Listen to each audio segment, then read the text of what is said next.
take me a second to do this from the current slide. Here we go. Now, got it. Now I need to find you to share my screen. Just 1 minute.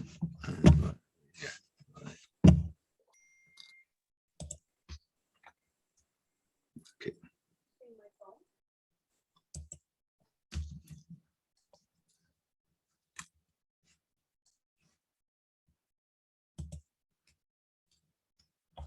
Okay, do you all, let me see it. Do you see the slide, Pluto? Somebody tell me. Yes? Okay. Yes. Good. All right. Well, we're going to talk about Pluto this evening. And we have, Pluto, there's a rulership. Zane has the external organs of reproduction. Now, we talked about those with Scorpio, and we make a distinction between zones ruled by a sign, right? And then sort of functions, more like tissue-related functions ruled by a planet. So like Mars, Aries will rule the head and the face and the nose and that kind of things. But Mars also has a systemic function with the muscles, right? It rules the muscles. And so Mercury has its zones, like the lungs and the digestive tract through Gemini and Virgo. But then Mercury also is the whole nervous system, the massive nervous tissue. So here we have the rulership. This would be via Scorpio of the external organs of reproduction. And Zane has here the spiritual body. I don't know how to talk about the spiritual body in medical astrology, right? I mean, I have an idea what it is, but here, this is, I'm putting this in here, is that the immune system. We have the immunity, we have the system as a whole has the capacity to determine the difference between self and other, right? And this, all life can do this. This is part of that solar function, the uniqueness of life, right? That comes from your sun, right? That unique, that point, that atom is unique, has a uniqueness. And so we have bodies around it and that maintain that uniqueness, right? So this is the microorganisms who start to get inside the body, right? In the wrong compartment, the body will get rid of them. Boom, it will annihilate them, right? If everything's working right. And so the this has been a specialty of mine. I wrote a book about medical herbalism and the immune system in 1997. And what we know about the immune system today is all new in our generation, this current generation. The most of the, even some of the very basic things we now know about the immune system weren't known in 1980. And what prompted the deep study of human immunity was the HIV pandemic. And suddenly they're studying all these mechanisms and different kinds of cells and different kinds of chemical signals that are going on. And so I was in medical school in 1986, and I studied the, Harrison's internal medicine and studied the immune system then, what was known then. And that's sort of what I knew. And so in 1996, I was writing my book about immunity, and I said, well, I should go back online and look and see what an Immunology 101 course looks like today. And 60–80% of what was in there wasn't known when I went to medical school 10 years before, right? And so this is kind of one of my specialties: immunity, autoimmunity, and infection in my own field. So I don't know if it's exactly right, but my rule of thumb is about every 5 years, I go back and I get a free Immunology 101 course online, and I see what they learned that's new, right?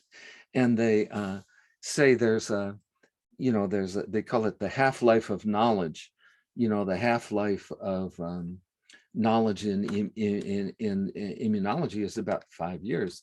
That means in about 5 years, half of what you knew will be obsolete, right? Or half of what is known will be what wasn't known before. So I've kind of kept up on that. Well, it turns out everybody knows, like, you have white blood cells, right, that fight off invaders, right? And you have antibodies that fight off invaders, right? But what people don't know, these are the new things. Like, did you know every single little tiny cell on the surface of your body it's a skin cell, and it's also a modified member of the immune system? That you have cells that will eat an invader and send out a chemical trigger to bring other people there to get rid of the invader. Every one of your skin cells can do that, right? And all along your gut lining, every cell on the surface of your gut, right, the gut is almost as if the gut was lined with a big, long, continuous lymph node, right? And so what you have, this isn't just, oh, we have a few frontline soldiers and we make them in the bone marrow and they go out and fight the war. The whole thing is constantly mobilized for war, right? And what I think is that Pluto is the coordinating principle of all of that, right? Which would be consistent with the idea of it being the spiritual body, right? Which is maintaining your uniqueness there. And so you can think of, like when a country goes on war footing, right? Everybody, Pluto coordinates everything. The factories start churning out weapons, and people get drafted and all of that stuff. And so that would be a coordinating force. So this is my idea, is that Pluto is the coordinating principle of the immune system. In the other thing, I think Pluto rules, it turns out, this idea of bacteria as invaders that come in there and get you, is they estimate that for every cell in your body, you have 10 bacteria that live in your gut or on your body or in one of your crevices, right? And basically our job, we are portable carriers of a multifocal, vast, tremendously diverse bacterial ecosystem, right? And that is the number of bacteria. The actual genetics, they estimate that there are 100 genes, right? Bacterial genes that we carry on us and in us for every gene in our own body, right? And so it turns out these were so viewed as the enemy, right? And now they have come to understand they call it the microbiome in the gut, right? This is this bacterial kind of civilization in the gut. It's tremendously complex. It has a couple of thousand different species in there, and they interact in certain ways, and they provide an important protective mechanisms for the surface of the gut. And in addition, the current view of physiologists is like, you have a heart, and you have a liver, and you have a kidney, and you have a microbiome, and that the collective bacterial stuff in and on your gut constitutes an organ, a critical organ, right? And one of what those bacteria do, the bacteria digest what you can't, right? Like if you eat a head of lettuce, you can't digest any of that. But the bacteria in your gut can digest all of that, and they turn it into beneficial compounds. They're called short chain fatty acids, right? Those go into your system, and they have a protective effect against diabetes.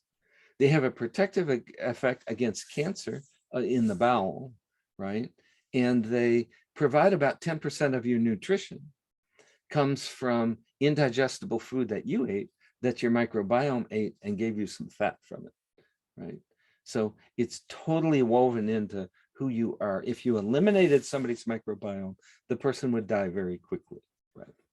And besides, it's impossible to do it anyway. You could take all the antibiotics you wanted, you couldn't actually get rid of it. So anyway, so these are the two. This is what I propose for medical astrology.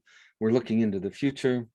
We've gotten over the shock of finding out that Pluto wasn't a planet, and I don't know if did I tell you what I did, my research when they said it wasn't a planet, the research I did.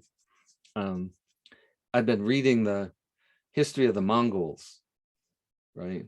And like the Mongols, they would come to a town and like they were very, very mobile, but they didn't want to leave anybody in their rear.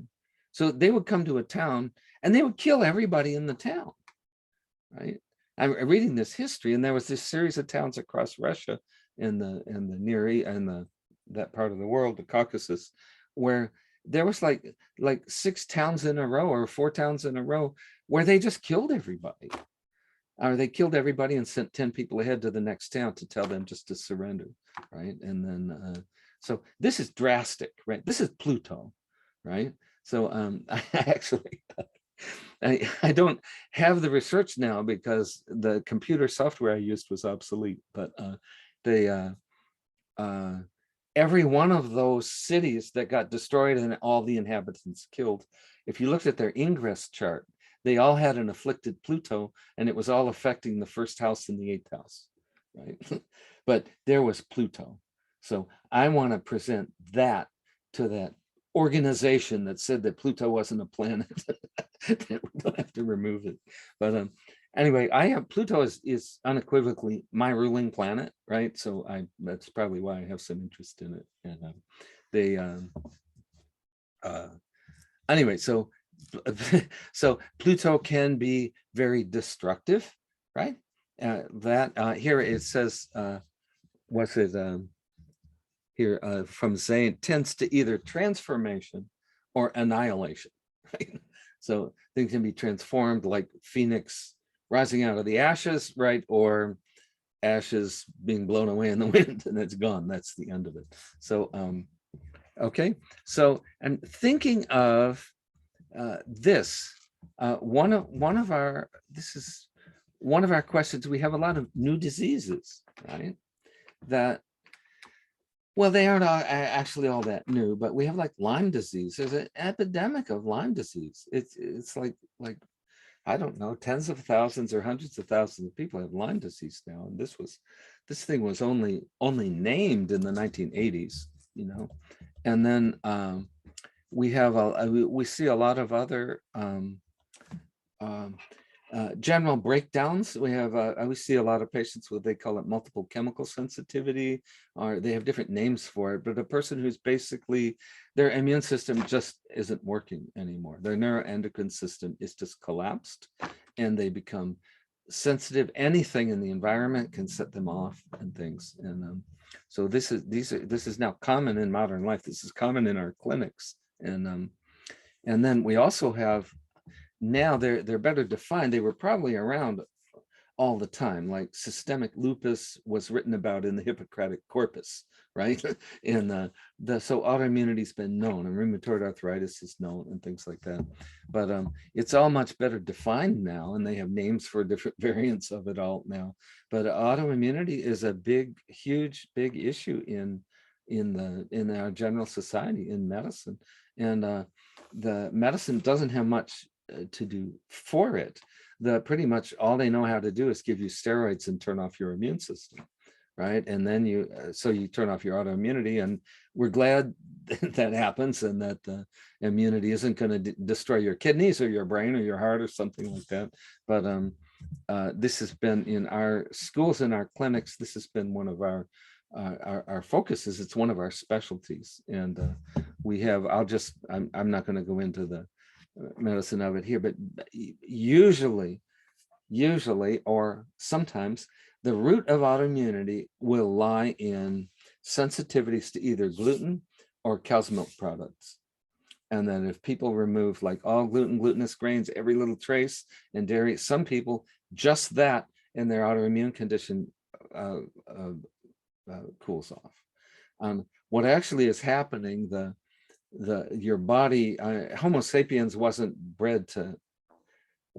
didn't evolve to drink the milk of ungulates, right, or grass seeds, right? In fact, the Homo sapiens for 2.4 million years never ate a grass seed or never ate the milk of an ungulate, right? You have to imagine the Plains Indians running down a buffalo and milking it, just ain't gonna happen, right? And it wasn't until domestication that people started getting milk, right? And so ever since then, I have a colleague who practices in Finland, and somebody told her, because she said most of her patients have a dairy intolerance.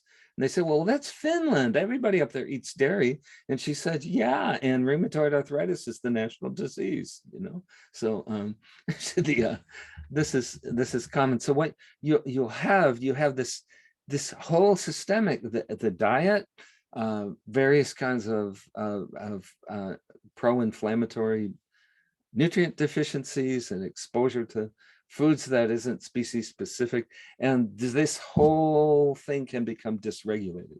Pluto is supposed to be balancing this, and it loses its balance. You change the ecology, and then the things that require that ecology to work don't work anymore. So anyway, here is this is my thought. Yeah, I have future research. I would like to get the charts. There's a disease, an infection, people call this, called C. diff, plus Clostridioides difficile. And it happens because people take too many antibiotics, right? And it often happens in hospitals. And then the antibiotics so disrupt the gut bacteria that this one bacteria takes over the whole compartment. And then you get this really severe diarrhea. And this is this is future research. I only found one chart of anybody with C. diff. I'd love to see 20 or 30 charts of people with that, and see if this disruption of the microbiome would have been indicated by Pluto in those charts. So the focus now, when I spent the last while on looking at autoimmunity as a dysregulation that would be found in Pluto in the chart.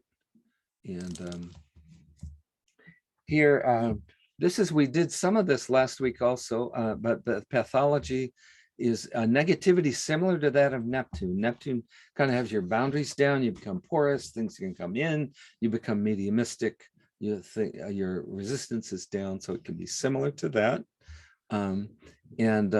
It invites invasion by parasites, and here we saw that with Lyme disease. Is basically you have a parasitic, not a parasite, it's an infection, and then maybe involved with allergies, hives, hay fever, and asthma there. Now I have not explored those.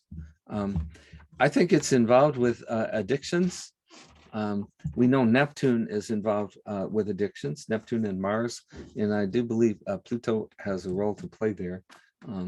This is, I know some people with clear vision have seen this, and I have from time to time seen this myself. I don't have clear vision on demand, but you'll see the person, the drunk at the bar, checked out at the bar, like that.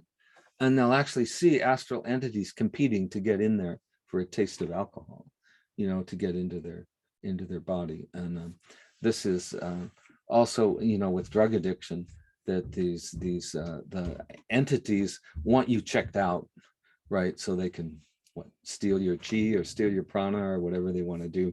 And so I think that it's involved in some of these. Okay. Here,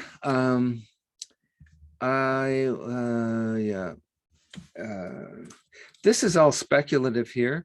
Supplementation with beneficial bacteria. I think that is probably Plutonian.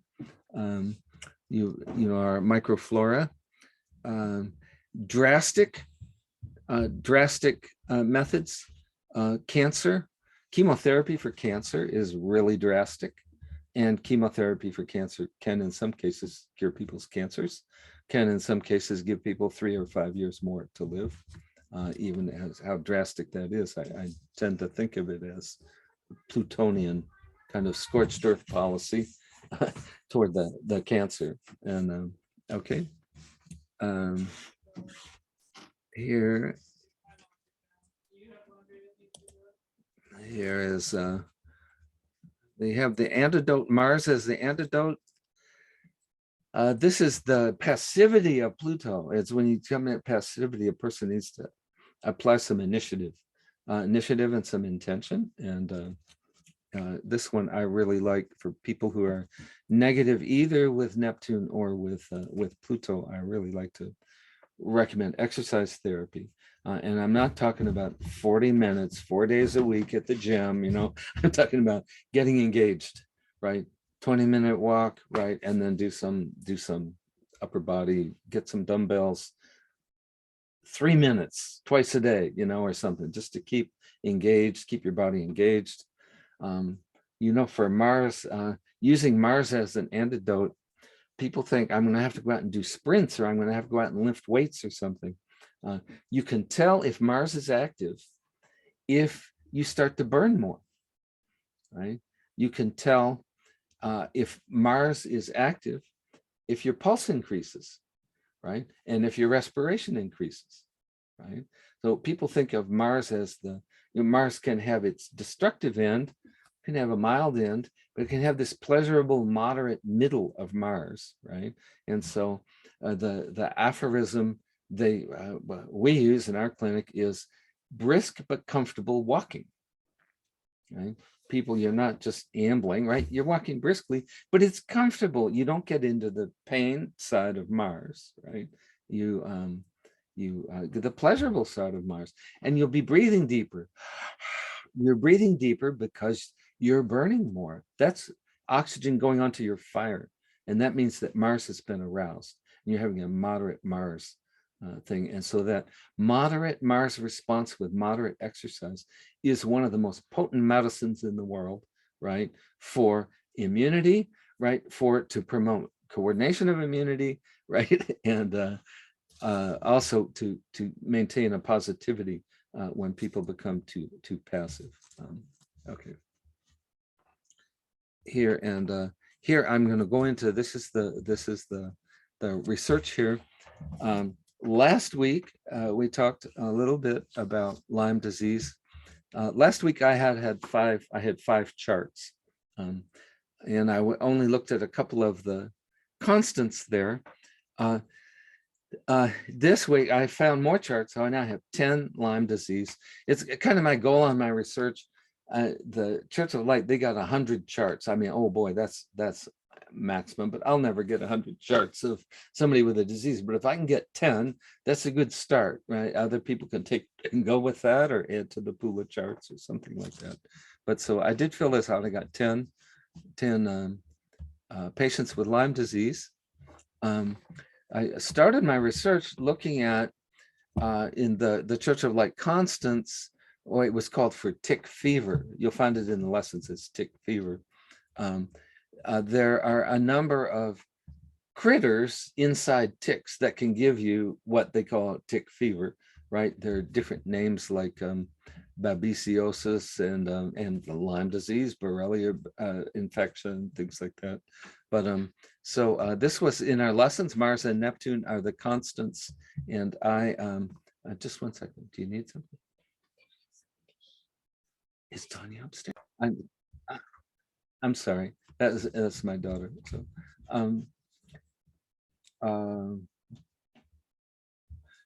So I was exploring the possibility that, because Lyme disease is really it's very complicated, right? That organism gets in there, and that organism won't just mutate. That organism has superpowers, right? Like if your immune system starts to attack the Lyme organism, it's called Borrelia burgdorferi, starts to attack it.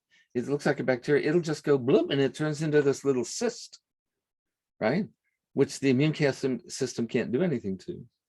And then when the inflammation goes down, whoop, it'll turn into a bacteria again.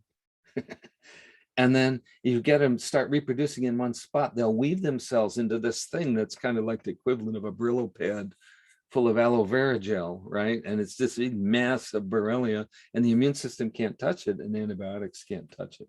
So it's a very complicated disease where that's some. So I'm very interested in it from this point of view. So, but I was exploring the possible role of Pluto in Lyme disease, and and then while looking at the role of Pluto, I think I mentioned this last week, we saw that, wow, I'm seeing Saturn in an awful lot of these charts, right? I wonder if Saturn's a constant too. So I did go back and I have 10 charts, and I looked for the usual, what we do, we're looking for prominence, the presence of discordines, right? And whether a progression is present at the time that the disease manifested. And so here is what we found for Mars. The Mars prominent, discord, progressed, 10 out of 10 charts. All of them had that. For Neptune, one of these charts was an outlier, and it didn't apply. We don't know. Maybe just reality is not all that clean cut, and maybe birth certificates aren't all that clean cut, right? And we don't know. And maybe diagnoses aren't all that clean cut, you know, that we can have wobbly stuff like that, but 9 out of 10 isn't bad, okay? And this would be greatly improved if we could get even 10 more. You could have 20, right? You'd have a better idea which one of these were outliers, but it does look like Mars is a constant.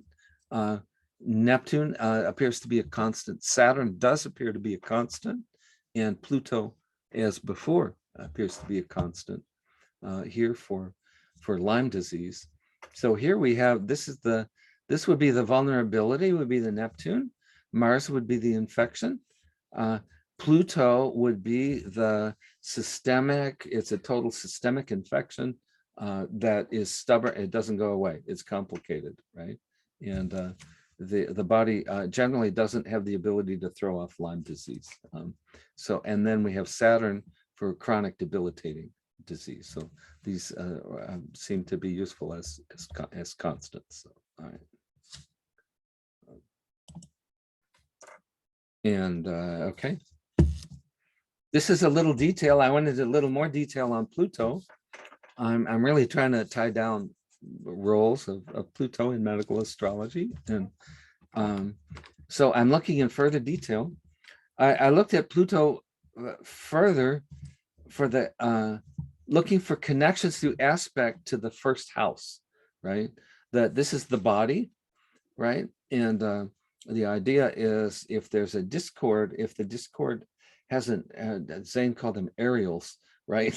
Has an aspect, a way of an adjacency, a vibrational avenue to get into the first house, into the body, that may be involved in disease. I'm researching that for different things. Okay, but so here we're looking for Pluto. Does the Pluto make an aspect to the ascendant, to a planet in the first house, or to the planet that rules the first house cusp? So here 10 charts. All 10 charts had a connection to the first house. I'm going to give a little disclaimer here. I'm not sure if we didn't take 10 random charts of people, if we wouldn't find, picked out any planet that it wouldn't have some connection to the first house, right? So if I think about it, if I look at all the planets in my chart, no, that's not true. Okay, no. What I saw looking, a lot of charts have a connection, many planets have a connection to the first house. So I'm not sure that's unique. So we're looking for a combination of prominence plus discord plus progressions, and then I'm looking to add to that connection to the first house. And you'll see the other thing I added here was all 10 charts had a connection to the first house. During research, I started observing that Pluto, almost all charts made some aspect to Mars. And so I said, oh, well, what's going on here? Is it's not just Mars as one of the significators of Lyme disease, but Mars specifically aspecting Pluto may be one of the significators. And so here we have, I looked at them, 9 of the 10 charts had an aspect from Mars or Saturn to Pluto. These were usually discordant aspects, but sometimes they were harmonious. Okay. Now, I mentioned wonder about this connection to the first house. Well, lots of charts have connections to the planets, have connections to the first house. And here I wondered about this aspect of Pluto to Saturn and Mars. Is that just a random thing that a lot of people have that or whatever? So for research, they have a thing called a control group, right? And in here, I mean, I started with 10 people who we knew we had Lyme disease. So I took a group, I looked at my athletes. I took 26 charts of athletes who we don't know whether they have Lyme disease or not. We don't know what they have, but I wanted to see how common it was for Pluto to have an aspect to Saturn or Mars, right? And so in this group, 19 of the 26 athletes had an aspect from Mars or Saturn to Pluto, right? And I'd just like to say here, 9 out of 10 over here, and over here, that's a lot less. That's a lot less. So we think the this aspect from Mars to Pluto, if this was extended to if this was extended out to 26, you'd have a there would be more of these aspects in this Pluto group here than there was in a random control group. The other, I have another problem here, is that I took 26 athletes who had experienced career-ending athletic injuries. And I'm not sure Pluto isn't a factor in a career-ending athletic injury because of the drasticness of it. This would be kind of like, I'm trying to find a control group for the presence of Uranus, right? And I make the mistake of asking Church of Light members to be my control group, right? And I think a lot of Church of Light members have prominent in Uranus in their charts for one thing or another, right? So we're not sure. When you get a control group, it ought to really be a control group, and it's hard to say what that is when our like Pluto can express different ways. It could be immune dysregulation. It could be a drastic injury that ends your career, right? So, but anyway, it was a lot more frequent in the people with Lyme disease than it was in the athletes. So here, I did a lot of work here, Pluto and autoimmunity, and here is I collected charts for autoimmune conditions. I had 10 cases of lupus. It's autoimmune lupus, okay? 2 charts of Graves' disease. It's an autoimmune thyroid disease. And 12 charts of rheumatoid arthritis, okay? So this is altogether, that's 24 charts. Now, I enjoyed having different conditions because basically, sometimes the distinctions in between diseases is just, it's a naming thing. What's going on underneath is the same, right? And so I can say, in our clinic, we treat lupus and rheumatoid arthritis identically. We do the same thing for both because it's the same process for both. It's just expressing in different ways, right? So the here, so in this, my question is Pluto, this is the thing, is Pluto the coordinating principle of immunity, and is it involved prominently in autoimmunity through discords and so in these 24 charts there, Pluto was prominent in 23 of the 24 charts, okay, and had discordines in all 24 of the charts, okay.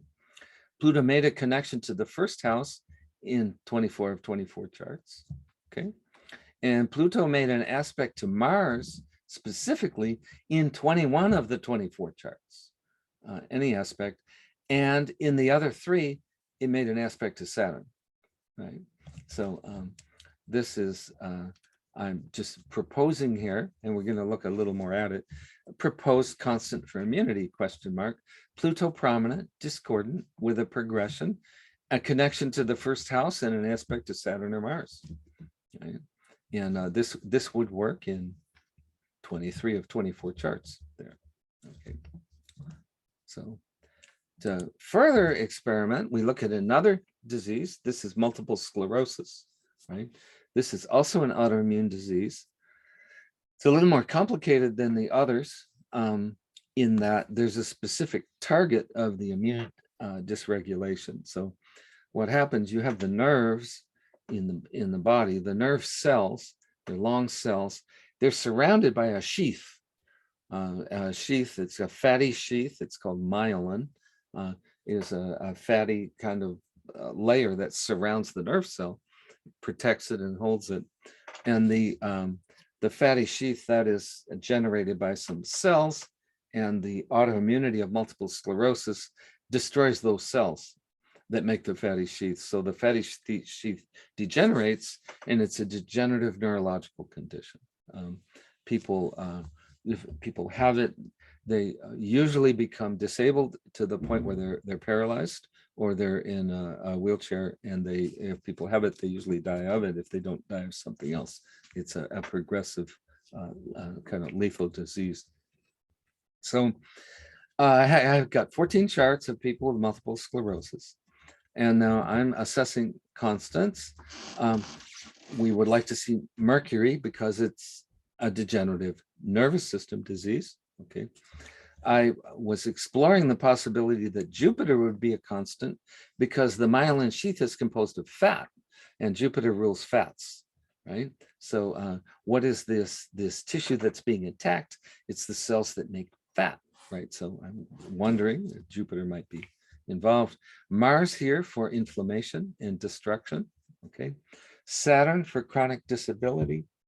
Neptune for paralysis, for being rendered helpless, right? And Pluto for immune dysregulation. So this starts out as speculation. I'm going to look for these, see what we find in these, and here we'll proceed to. This is what we found. Okay, 14 charts. We had. Mercury, it's a nervous system disease. We have prominence, discordines, active progression, and an aerial to the first. I probably misspelled that. And so here we had, for Mercury, every chart had all of those. Okay. And also for Jupiter had it for prominent, discordine, and progression. In one of the charts didn't have a connection to the first house. So, and then Mars generally followed the pattern. There was one exception where Mars wasn't prominent, but in almost all those charts, they were prominent, discordine, progression, and aerial to the first. Saturn, I'm ready to rule Saturn out as a significator for multiple sclerosis, mainly because for 3 of the 14 charts, Saturn just was not prominent at all. It didn't make any aspect to Sun, Moon, or Mercury, and was in a low position in the chart. And so there's a possibility, although it's discordant. Now, remember, Saturn has a bias to be discordant anyway, right? Because its conjunctions are discordant, right? And its quincunxes are discordant, right? So that can be a bias toward that being discordant. And active by progression, aerial to the first. Neptune generally followed this. There was one chart where it was not prominent, and the same chart it wasn't active by progression, and but generally it's all 14. I was also looking for this is just exploring this idea which I'd seen with Pluto, that there was common aspect to Saturn or Mars. So I looked at here. Oh, and Pluto, by the way, 14, 14, 14, 14, 14, 14, 14, all of those were present. It was present in all of those people with multiple sclerosis. Up here, you see, and this I was just exploring whether there an aspect to Pluto meant very much. It probably doesn't mean very much. This is not that's not a lot. Maybe the Mars aspect to Pluto right? Our Mercury aspect to Pluto might be the most important of those, okay? And here, here, well, this is what we propose. Pluto prominent and discordant with an aerial to first and an aspect to Saturn or Mars might be a significator for that. We're looking at just the Pluto here. Here, I do believe that of these, I'm not so sure about Saturn as a constant, but the others I think are constants. Then now I summarized these. I had all those other, the other autoimmune cases plus multiple sclerosis is autoimmune also. So I just pulled the Pluto out of that, pulled them all into one thing. It's 38 charts total of people with autoimmunity. Pluto was prominent in 37 of the 38 charts. Pluto discordant in 38 of the 38 charts. Pluto with a progression in 38 of 38 charts. Pluto with a connection of first house, 38 out of 38 charts. And Pluto with an aspect to Mars or Saturn, 38 out of 38 charts. And this, I believe, is, and I have to be really honest, every researcher wants to fudge something, right? And originally I was looking for a natal aspect of Pluto to Mars or Saturn. And when I found a few exceptions there, I said, well, I wonder if there was a progressed aspect to Mars or Saturn. And in every single case where there wasn't a natal aspect, there was a progressed aspect to Mars or Saturn. So these are generally in the natal thing, but I'm going to be honest with myself and tell you where I cut corners as a researcher, and I included progressions here, but I don't think it's necessarily a bad thing. So this is what I have, and I think that's it for today. I will fill out some more material in here before I send the slides in for sharing with the group and for the future there.